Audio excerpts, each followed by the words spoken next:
조선시대 기생의 모습을 말해주는 풍속화들.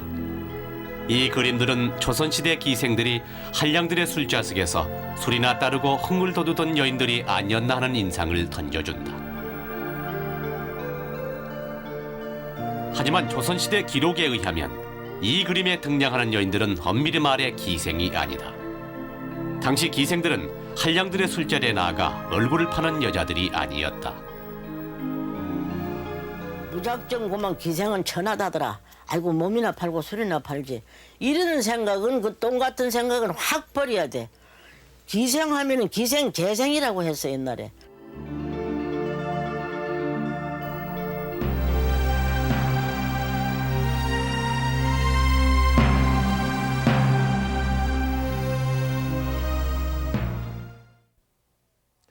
기생을 해어화라고도 부릅니다. 말을 알아듣는 꽃이다라는 뜻이죠.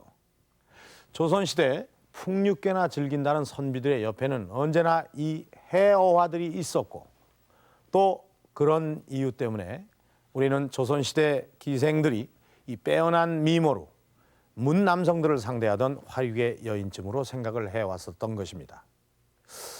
그런데 최근 발표된 한 연구는 우리들의 이러한 고정관념을 흔들어 놓았습니다. 또 이런 사실을 밝힌 사람은 우리나라 사람이 아닌 외국인이었습니다. 한바탕면 오명을 쓰고 역사 속에 묻힐 뻔한 조선 기생. 그들에게 관심을 돌린 것은 한 이탈리아 여성이었습니다.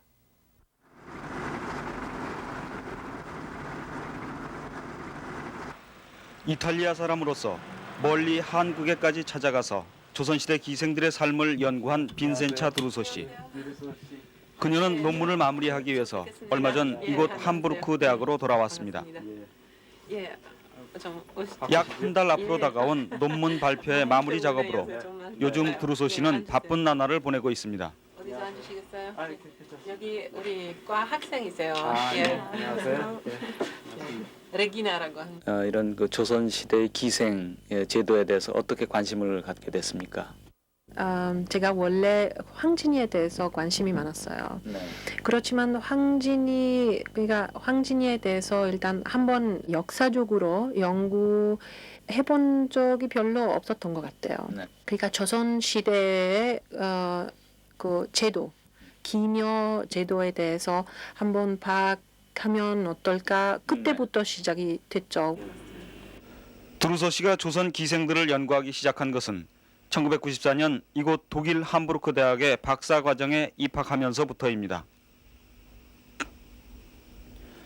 조선왕조실록을 비롯해서 관련 기록들을 조사해가던 드루소 씨는 조선시대 기생들이 현대에 알려진 것과는 상당히 다른 여인들이었다는 것을 알게 됐습니다. 비교적 그러니까 전민으로서는 비교적 높았다고 봐요. 전민 입장으로서는 기생이 된다면 그 기녀가 그리고 관기 된다면 정말 자기 인생이 어느 정도 보장되었다고 볼 수 있죠. 드루소 씨는 특히 조선시대 기생들이 당시의 춤과 가곡 등 전통 예술과 여성 문학의 맥을 이어왔다는 사실에 깊은 관심을 갖고 있습니다. 이제 약 한 달 후면 드루소 씨의 이 논문은 이곳 독일 학계에 정식으로 발표될 예정입니다. 조선왕조실록에 나타난 조선시대 기녀 제도에 대하여.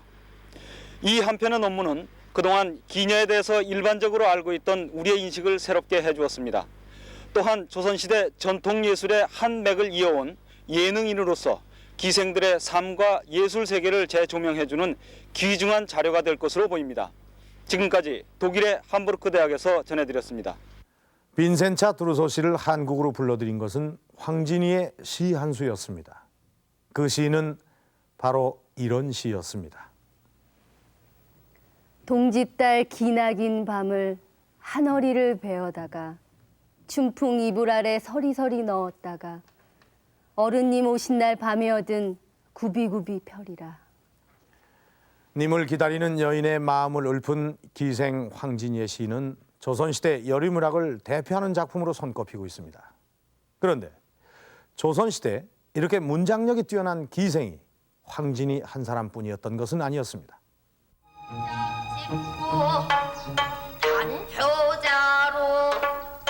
조선 중종 때의 명기 황진이. 양반의 소녀로 태어난 그녀는 신분 사회에 대한 반감을 강하게 느끼면서 성장한다.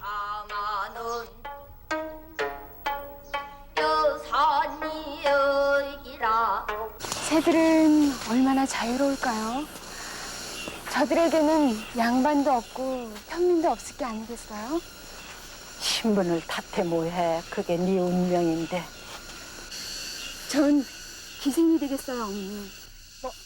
결국 황진이는 신분적 제약을 뛰어넘기 위해 기생이 되고 마침내 뛰어난 노래 솜씨와 탁월한 문장력으로 송도 제일의 명기로 이름을 날리기 시작한다.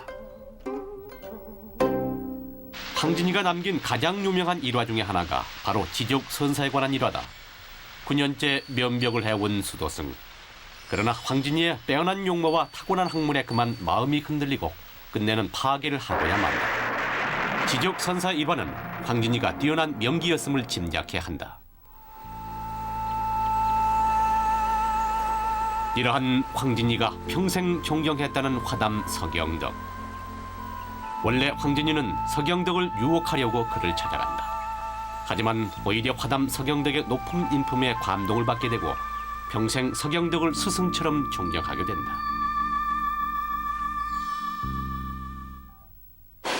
선생님, 송도에 삼절이 있는데 누군지 아십니까? 송도 삼절이라. 그게 누군가? 박영폭포와 선생님과 지금 이 술잔을 드리는 진이입니다.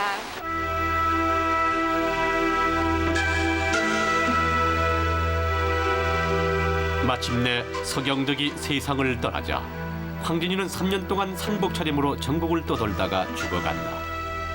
하지만 그녀는 살아생전 뛰어난 문장력으로 주옥 같은 시들을 남겼다. 기녀는 천어지면서도 선비와 대등하게 수평적인 대화를 했어요. 그래서 기녀들이 그 문학적인 수준이 높았습니다. 지금도 뭐 황진이 작품은 뭐 너무나 유명해서 청살리 벽개수야 수의감을 자랑마라. 일도 창해하면 다시 오기 어려우니 명월이 만공산이 쉬어가면 어떤지.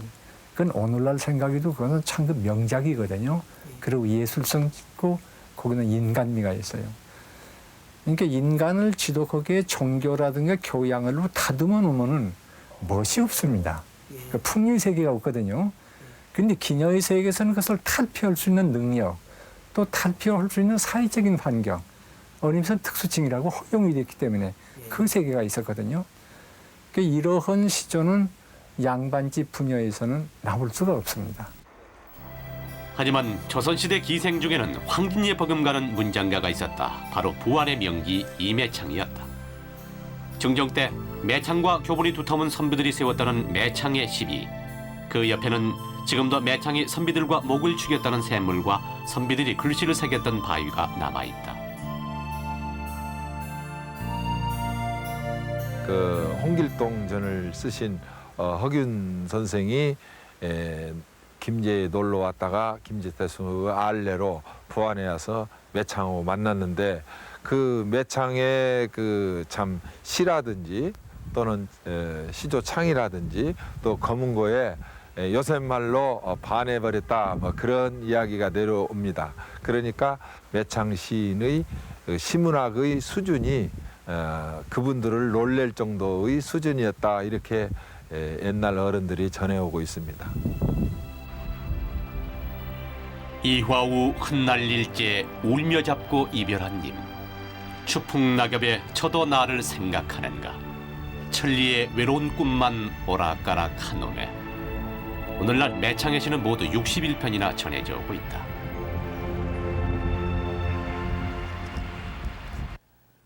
황진이나 이매창의 시는 요즘의 국문학자들도 그 문학적 가치가 매우 뛰어난 것으로 평가하고 있습니다. 그런데 더욱 놀라운 사실은 이들의 시가 상황에 따라 즉흥적으로 읊어진 점입니다. 평양기생 소백주는 그 재치가 뛰어난 문장가로 당대 선비들은 그녀와 겨루기를 즐겼다고 합니다.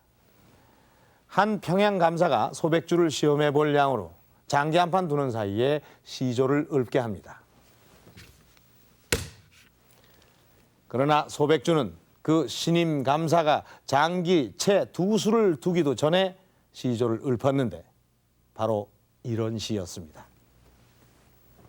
상공을 배운 후에 사사를 믿자오매 졸직한 마음이 병이 들까 염려려니 이리마 저리차 하시니 백년동포하리라. 신임 감사가 장기 두 수를 두기도 전에 읊은 소백주의 시. 그것은 신임 감사를 만난 기생의 기쁨과 놀람을 읊은 시조였지만 원문을 보면은 이렇게 장기판의 글자를 인용해서 지은 시조였습니다. 이러니 당시의 선비들이 이 기생들과 한번 겨루어 볼 만하지 않았겠습니까? 그런데 기생들이 어떻게 이렇게 뛰어난 문장력을 갖출 수 있었을까요? 문장력뿐만이 아닙니다. 기생들은 기본적으로 춤과 창에도 뛰어났습니다. 황진이는 송도 제1의 명창이었고 이매창은 거문고의 명인이었습니다. 당시의 기생들은 어떻게 이렇게 많은 재주를 갖출 수 있었을까요? 조선시대에는 나라에서 기생을 뽑는 제도가 있었다. 즉 조선시대 기생은 모두 나라에서 뽑은 관기였다.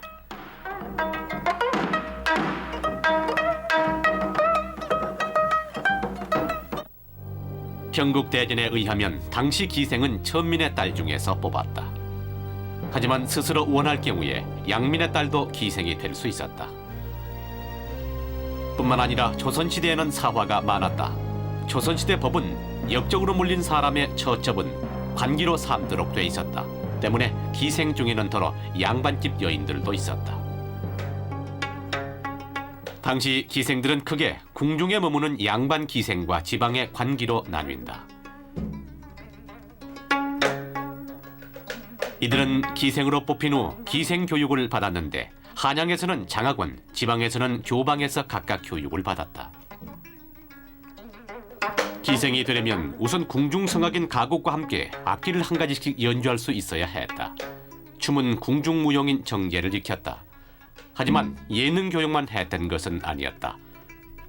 서예와 사군자도 배워야 했으며 천자문과 효경 등을 읽으면서 글을 깨우쳐야 했다. 이렇게 조선의 기생들은 누구나 문장과 서예, 가곡과 정제, 그리고 악기 등 5과목을 배워야 했던 것이다. 이렇게 다양한 예능을 익히다 보니 기생을 부르는 호칭도 여악, 창기, 가기 등 여러 가지였다.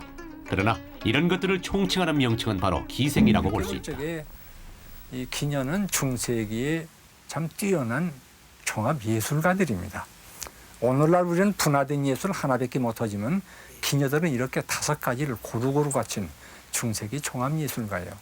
그런 점에서 우리가 기녀를 그렇게 무슨 천하다고만 볼 것이 아니고 오히려 과거에 살면서도 현대에 사는 의미를, 선택의 자유를 가졌고, 그리고 그 사람이 몸이 지닌 그 기능이라는 것은 중세기 예술가로서 아무 손색이 없다. 이들 기생은 한 번 뽑히면 50살이 되어야 기생의 직분을 떠나 자유로운 몸이 됐다. 기생 중에서도 침술과 재봉질이 뛰어난 기생은 양반 기상에 대해서 천민이면서도 궁중에서 살 수 있었다. 이들 양반 기생은 평소에는 침술과 재봉사로 일하다가 연회가 있으면 나가서 춤을 추곤 했다. 그 중에서도 특히 재능이 뛰어난 기생은 왕으로부터 옥권을 하사받기도 했는데 이 옥권을 하사받는 것이 당시 기생으로서는 최고의 출세요 명예였다. 기생하기도 보통 일이 아니었겠습니다. 최소한 2가지의 악기를 연주할 줄 알아야 기생 행세를 할 수 있었으니 말입니다.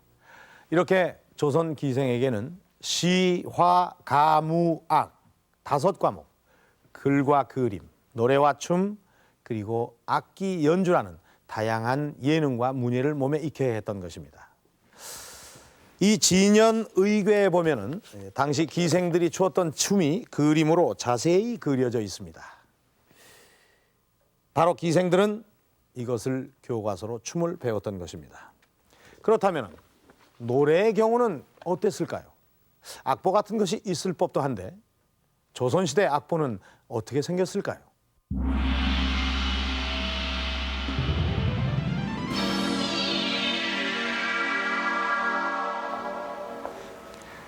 저는 국립국악원에 나와 있습니다. 여기에는 전통 음악에 관한 모든 자료들이 총망라돼 있다고 합니다.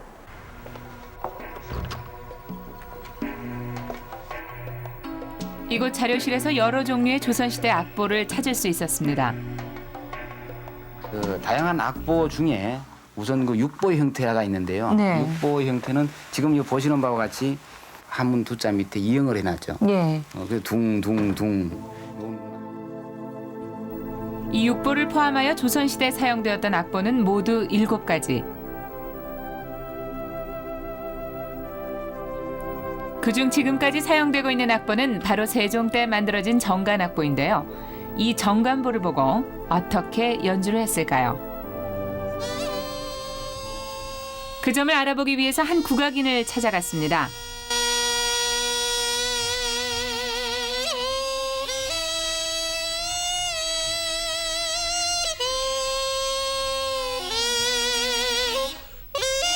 그런데 마침 정간악보로 연주를 하고 있었습니다.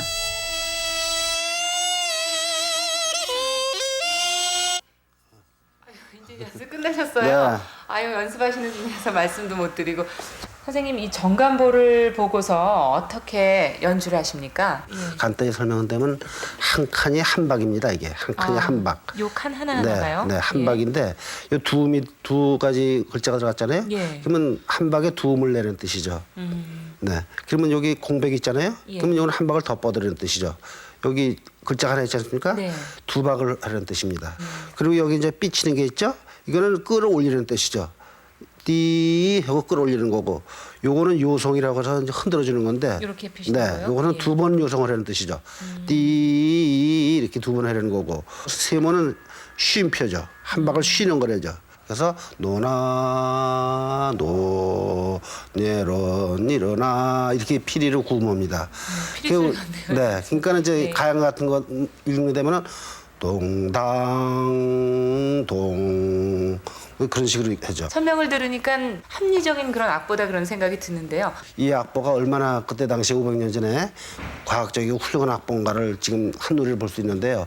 지가 지금 양악보를 그대로 또 이 정악보를 그대로 또 체보를 연결할 수 있고, 네. 이 정악보를 양악보를 그대로 체보할 수 있습니다. 그래서 양악보에 16분음표, 32분음표, 그리고 네. 짧은 그 정도 이 시가가 다 표시되는 것이 아주 굉장히 과학적인 거죠.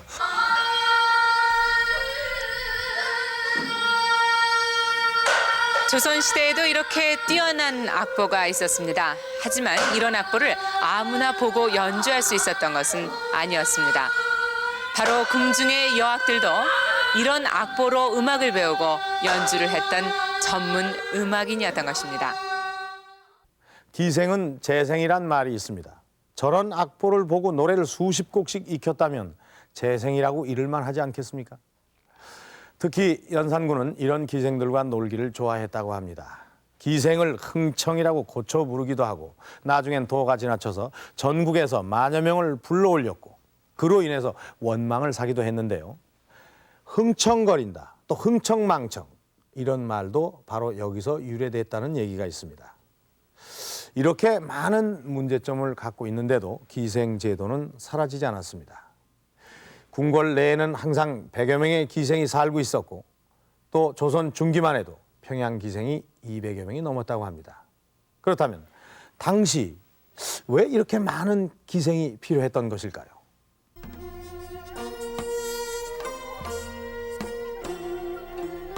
당시 궁중에서는 연회가 자주 열렸다. 외국에서 사신들이 올 때마다 공식적인 외교 연회가 있었으며 나라의 경축일과 왕실의 각종 기념일에도 연회가 열리곤 했다.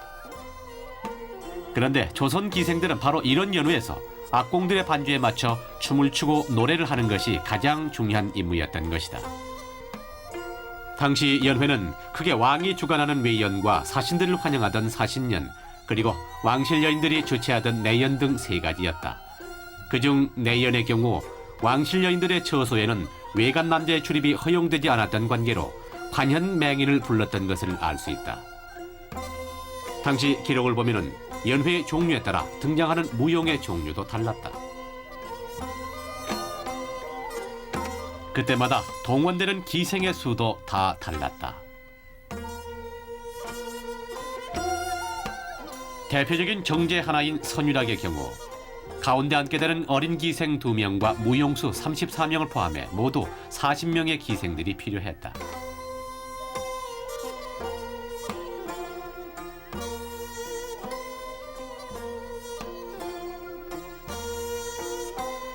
호구락이라는 이 무용은 이 구멍으로 공을 통과시키면 꽃을 주고 그렇지 못하면 이마에 먹칠을 하는 재밌는 무용이다.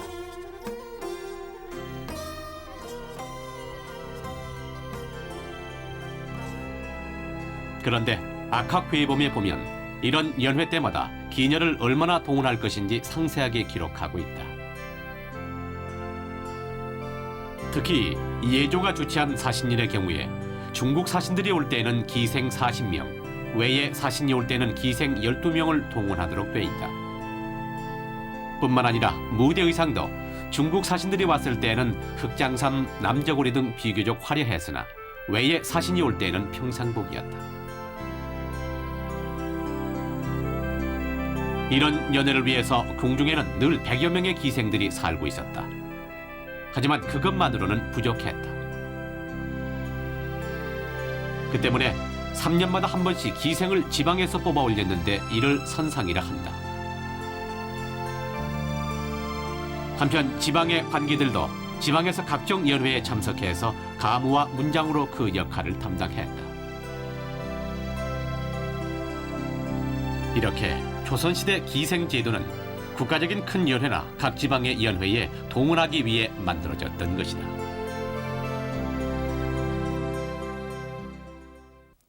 기생이란 호칭이 별로 좋지 않은 뜻으로 알려져 있지만 사전에 보면은 원래 기생의 기는 가무나 예능 이런 뜻이고 생은 학생 때 생 배우는 사람을 말합니다. 그러니까 기생은 가무나 예능을 배우는 사람을 뜻하는 말입니다. 이렇게 기생은 가무나 예능을 익혀서 국내외 중요한 행사에 자리를 빛내는 국립예술단원이었던 것입니다. 따라서 이런 기생에게는 어느 정도의 사치가 허락이 됐었습니다. 당시 사대부집 여자들이 사용할 수 없었던 사치스러운 놀이개나 족두리를 기생들은 사용할 수가 있었던 것입니다. 그렇다면 이 기생들은 어떻게 멋을 냈을까요? 화장품이 따로 있었던 것도 아닐 텐데 화장은 무엇으로 했으며 또 치장은 어떻게 했을까요?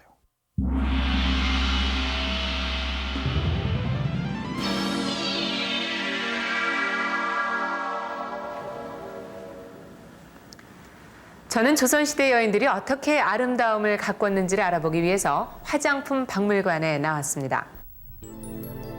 이 비녀는 모양에 따라서 쓰임새도 다양했는데요. 한 사람이 여러 개를 갖고 있으면서 의식에 따라, 계절에 따라 달리 사용했다고 합니다. 이것은 향수를 겸할 수 있었던 향놀이개입니다. 당시 여인들이 가장 소중히 여겼던 것은 바로 빗이었습니다. 이것은 빗적이라고 하는 것인데요. 빠지는 머리카락을 여기에 모았다가 1년에 한 번씩 버렸다고 합니다. 머리의 장신구의 일종이었던 이제 첨을 한번 보시겠습니다. 이것이 이제 그 머리에 장신구를 썼으면서 의료용으로 쓰던 겁니다. 그래서 끝이 굉장히 뾰족하지 않습니까? 그래서 이거는 이제 복상사 시에 콧속을 찔러서 이제 피를 내므로써 이제 죽는 걸 방지하고 그랬던 거죠. 이런 물건들을 가지고 치장을 하고 그렇다면 화장은 어떻게 했을까 그것도 궁금해지거든요. 설명을 좀 해주세요.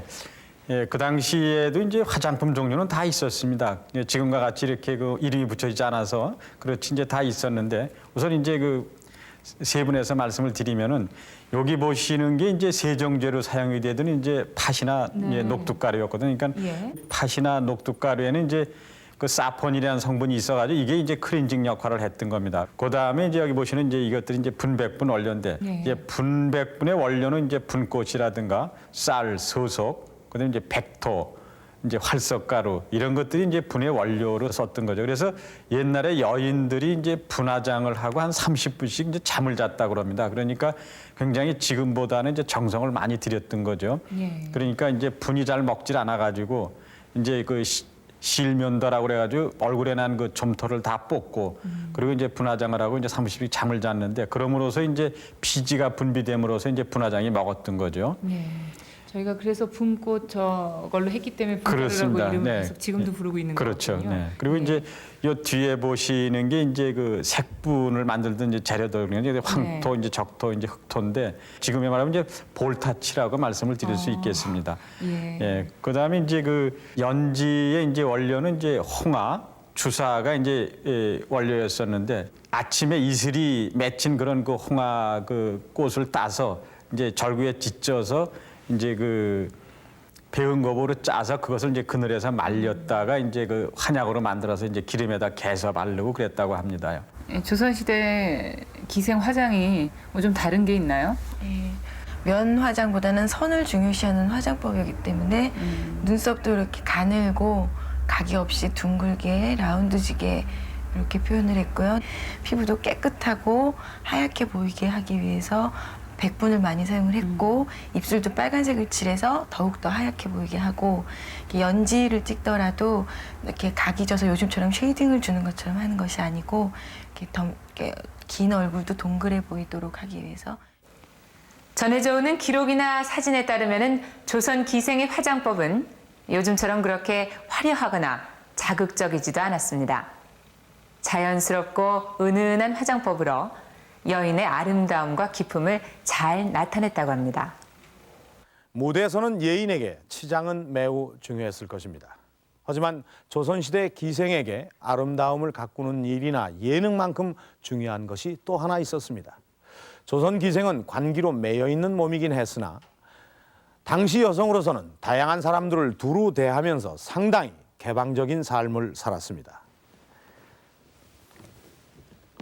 바로 그런 이유 때문에 기생에게는 시, 화, 가무, 악 5과목 이외에 또 하나의 덕목이 요구됐던 것입니다. 기생이 되는 나이는 10살 남짓. 댕기머리의 어린 기생은 회초리를 맞아가면서 예능을 익히고 문장을 깨우쳐갑니다. 하지만 기생으로서 정말 어렵고 중요한 수업은 28 청춘 꽃다운 나이의 여인으로 성숙하면서 시작됩니다.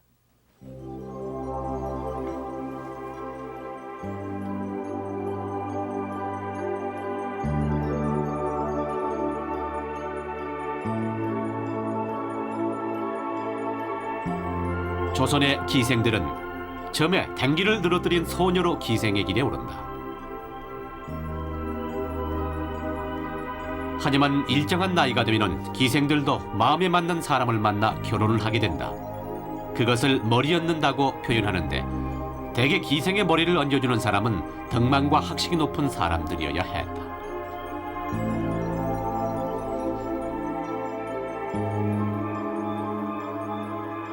보통 그 기생이라고 하면요 절개가 생명입니다. 머리를 올린다는 것은 이것이 돈으로 몸을 산다는 것이 아니라 여자도 여자 측에서도 그 남자를 좋아한다고 해서 완전 합의하에서 머리를 올리게 되는 겁니다. 일단 머리를 올리게 되면은 결혼식을 한 것과 똑같은 그런 효과를 발생하게 됩니다. 그래서 그 여자분은 자기가 머리를 얹은 이상 남편으로 섬기게 되는 겁니다. 조선시대 지조 있는 기생으로는 홍랑이 뜹니다.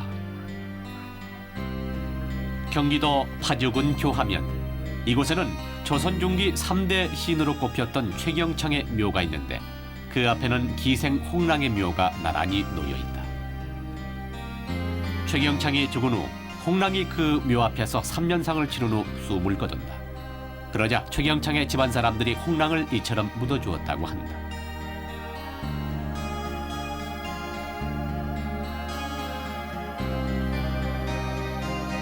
맷버들 가려 꺾어 보내노라 님의 손에 자신은 창밖에 심어두고 보소서 밤비에 새잎꽃 나거든 날인가도 여기소서.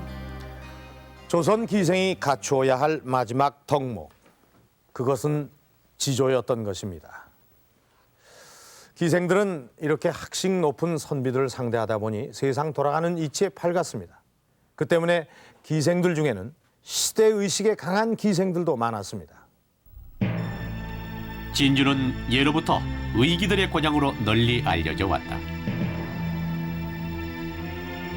진주 기생의 높은 시대의식은 논계로부터 시작됐다. 우리가 잘 알다시피 논계는 임진왜란 당시에 이에 의하면서 진주성을 점령한 외장을 끌어안고 남강에 몸을 던졌다. 논계는 조국이 국난에 처하자 비록 나약한 여자였으나 목숨을 아끼지 않고 왜군의 침략에 맞섰던 것이다. 이러한 논계의 정신은 당시 시대의식이 높았던 관기들에 의해서 계승됐는데 그 대표적인 예가 송상현의 동네 전투다. 임진왜란 당시 동네 전투에서 기생들은 기와를 던져 항전해 기와의녀라는 이름을 얻기도 했다.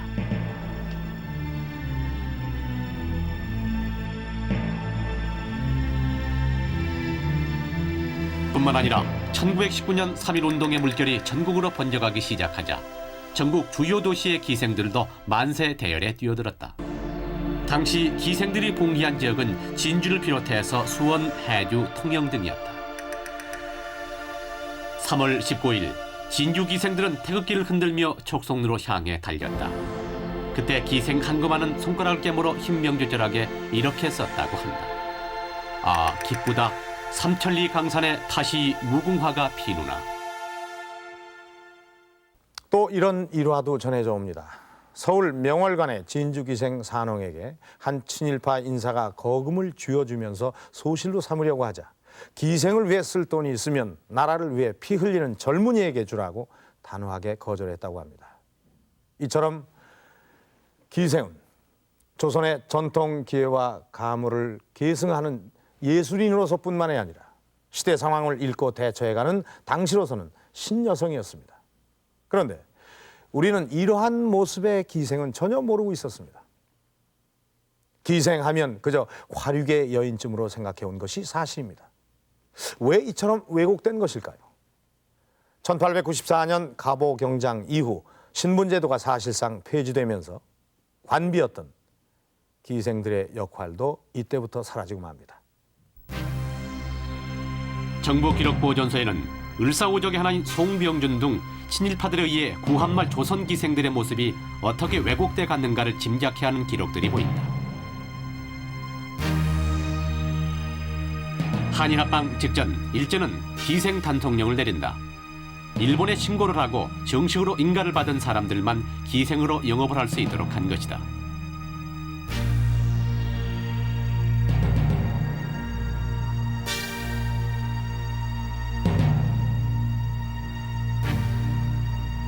그런데 당시 기록을 자세히 살펴보면 관기, 즉 예창기 조합 관련 서리의 제목이 매춘부나 주막여인을 의미하는 유녀로 바뀐 것을 알 수 있다.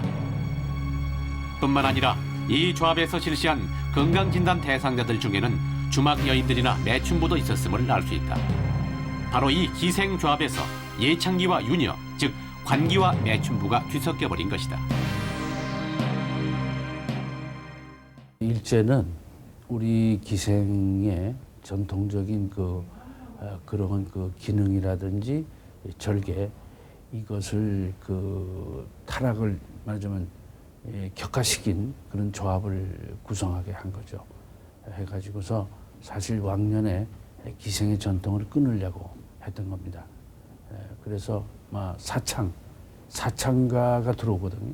일본의 그 사창가 그대로 들어와서 그래서 그 사창가와 기생조합이 말이죠. 거의 구분을 못하도록 이런 식으로 이제 만들어낸 일제 그 장난이라고 할 수 있습니다. 이런 일제의 기생조합과는 별도로 관기들은 생계를 위해서 권본이라는 것을 조직한다. 당시 권본에 속해있던 기생들의 이력서. 이 이력서에 보면은 신상명세와 함께 춤, 시조 등 특기가 씌워져 있는 것을 볼 수 있다. 또한 권본은 우리 전통예술 교육기관의 역할도 했다. 당시 서울과 평양에 있던 기생학교에는 전국에서 전통 예술을 배우려는 사람들이 모여들었다. 여성들을 위한 이렇다 할 교육 시설이 없었던 그때 기생학교는 어린 소녀들과 여성들에게 다양한 교양 예능 교육을 실시했던 최초의 교육기관이었다.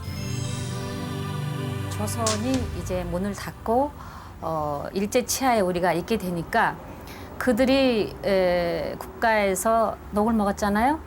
그러니까 이제 직장을 잃은 거나 마찬가지죠. 그래서 그 악공들, 기녀들, 예인들이 전부 또 각 지방에 있는 관아에 있는 그 교방청에 있는 기녀들이 전부 이제 민간 사회로 나와서 먹고 살기 위해서 직업을 가져야 되지 않겠습니까? 그래서 그들끼리의 집결체가 생긴 것이 권번이라고 이제 일제시대에 생긴 그 명칭이에요. 그러니까 권번이라는 명칭이 생기기 이전에는 그것을 예기조합, 뭐 기생학교 이런 식으로 이제 했으니까 지금의 국립국악원처럼 예술학교나 마찬가지였어요. 내나 예술이라 전부를 다 가르치. 거기에 들어온 사람은 다 뭐 시조 실로 가면 시조 배워야 되고 저쪽 무용실로 가면 무용 배워야 되고 저쪽 기하실로 가면 가야금 배워야 되고 이쪽 판소리 가면 판소리 배워야 되고 이쪽에 가면 이제 글 배워야 되고 뭐 그런 걸 전부 다 가르쳤어요. 그러나 한켠에서는 일본에서 들어온 값싼 기생 문화가 뿌리내리기 시작했다. 게다가 1970년대에는 일본 관광객을 대상으로 한 기생 파티가 중요한 관광 상품으로 등장했다. 일부에서는 조선 관기들의 예술을 얄팍하게 흉내내기도 했다. 이런 과정을 거치면서 기생에 대한 이미지는 점점 혼탁해져 갔던 것이다. 시화 가무악을 익혀 나라와 관청의 연희에서 활동을 하던 조선시대 전문 예술인 기생. 그들은 일제시대를 통해서 예인이라는 기생의 역할은 잊혀지고 거리의 여자라는 인식만 남아 오늘까지 전해지게 됩니다. 그러나 조선시대 기생들은 그 탁월한 기회와 뛰어난 아름다움으로 양민들과 일부 양반집 여성들의 동경의 대상이 되기도 했습니다. 그래서 일제시대 기생학교에는 많은 여성들이 몰려들었고 또 기생을 통해 전해져 오던 조선 전통 예술 중 상당한 부분이 일반 여성에게 전해지게 됩니다. 그들의 삶은 왜곡되고 가리워졌지만 그들이 이어온 것은 이 땅에 남아 있습니다. 조선 궁중무용인 정제 가운데 가장 규모가 크고 아름다운 선유라. 조선 기생들이 이어온 소중한 전통 무용 중에 하나다. 그러니까 궁중 정제의 춤이 점차적으로 이게 민간인들 사회에서 이루어지기 때문에 민속 무용이 삽입이 돼 들어갑니다. 그것이 바로 지금 그 유명한 승무와 살풀이춤, 건무 등이 같이 궁중 정제하고 거기서 교육이 되고 또 그것이 성장해서 이제 민간인 사회에 이게 퍼지게 됐죠. 일반인들에게 전해진 전통 예술은 오늘날 대부분 무형문화재로 지정돼 국가의 지원 아래 이어져 가고 있다. 하지만 지금도 뿌리 깊게 남아있는 기생들에 대한 편견 때문에 우리 전통 예술인까지 어려움을 겪어야 했던 시절도 있었다. 우리 국악, 우리나라 예술 그야말로 그 뭐 덮어놓고 그냥 활개 벌리고 그냥 뭐 돌아다니고 그만 뭐 하고 그냥 뚱땅하면 가야금 뭐 춤 이렇게 알지만은 그게 그런 게 아니거든. 원칙대로 배우자면은 그야말로 힘들고 어렵고 또 잘하면 좋고 하니까 피나올 고생 아니면은 인내와 집념 가지고 견디기 어려워요.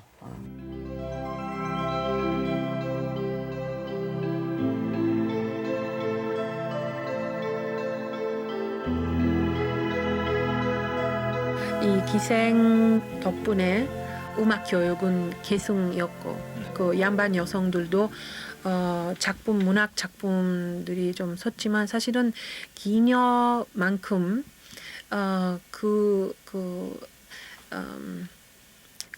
느낌, 그 사고 방식, 그 어려움 아니면 그 행복 표현할 수 있는 여성들이 거의 없었다고 보죠.